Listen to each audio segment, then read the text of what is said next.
Hi, everybody. Hope you're having a fantastic day so far, and thanks for being here for another Off Script with Tessa. It's been a heavy week so far. We've covered a lot of breaking news situations over a variety of topics. We've had cases related to crime. We've had some political stories. Of course, we're following the Frijoles fire in northern New Mexico that's really putting people on edge up there, naturally so. And today I figure a good question to answer is what I do outside of that world. Jim asks, what do you do in your downtime when you have downtime? And I appreciate that caveat because downtime is a precious resource these days. So I think a lot of people, and I'm okay with this, just so everybody knows, I think a lot of people would find me to be boring in my downtime, and I love it. From the time I can remember being a kid, people have always mistaken me as being older than what I am.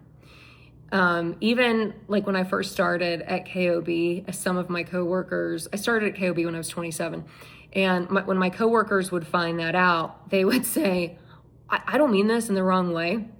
It's not because of like how you look or anything. I just thought you were way older than what you are.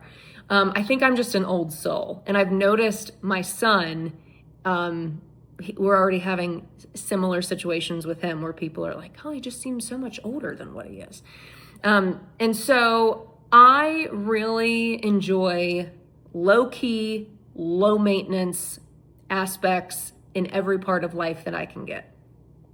Downtime for me, when I'm with people, downtime is intimate conversations, intimate events. I'm very much quality over quantity. I have, probably 10 really good friends across different eras of my life. And they have always, all of them, whether they're work friends or college friends or friends that I've met here in New Mexico because we're in the same circles, they all have a few things in common. And that is I feel very comfortable and safe with them. There's no put on necessary.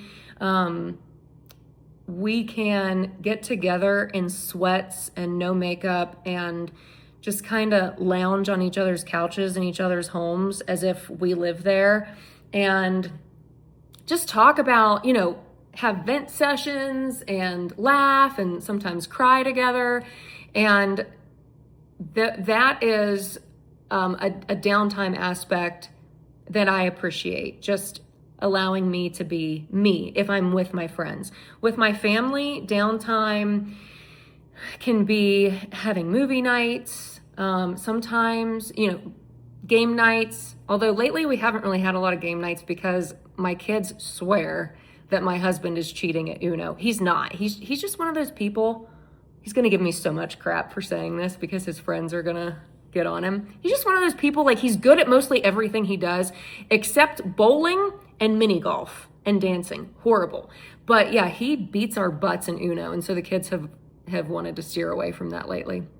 But just again, having that quality time together versus extravagant events or vacations. We just kind of like to be homebodies.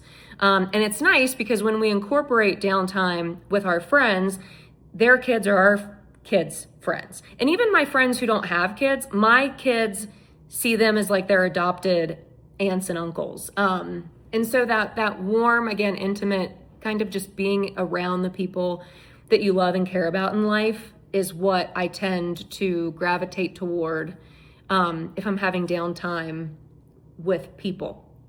Now, that is one aspect of downtime. The other is I am very open about the fact that I need alone time sometimes. I like to have times when I can just kind of get in my thoughts, and whether that is some time for me to not necessarily journal, but just to jot down things that are on my mind about, I might look around the house and be like, I would like to do this in the kitchen, or I've noticed we really need to fix this in the backyard, or I don't know if I changed the auto pay on this bill. I like that time for me to just kind of sit down with a good cup of coffee and a notepad and just empty my thoughts and get them organized. In my personal alone downtime, I love to read. And Loretta, you had asked, any good books lately?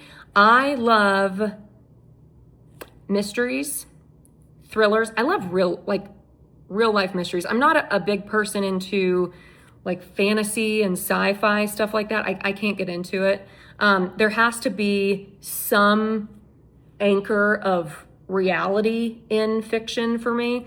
So my two favorite authors, I love them, Harlan Coben and Frida McFadden. I'm actually reading The Tenant by Frida McFadden right now. It's taking me a little longer to get through than it typically does a book, but I just love books, movies, anything where I'm trying to figure out what's going to happen before the ending.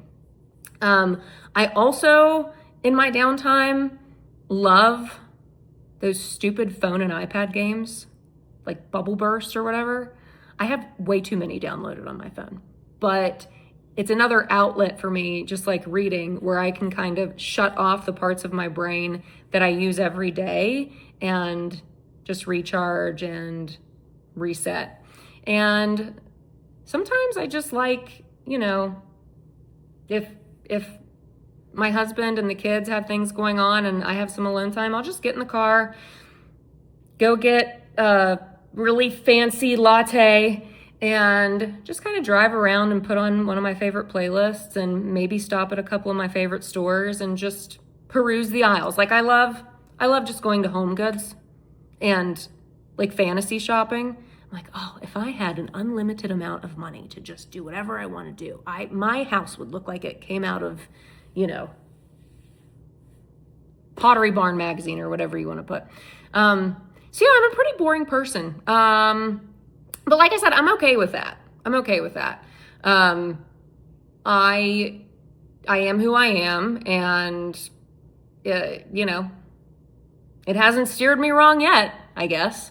But yes, downtime is much appreciated at this point in life. So I hope that you all find time to do whatever you like to do in your downtime as well.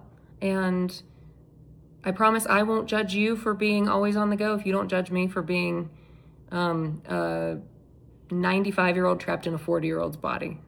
I'm just kidding, everybody. All right. Thanks for being here for today's Off Script with Tessa, and we'll see you when we see you. Bye-bye.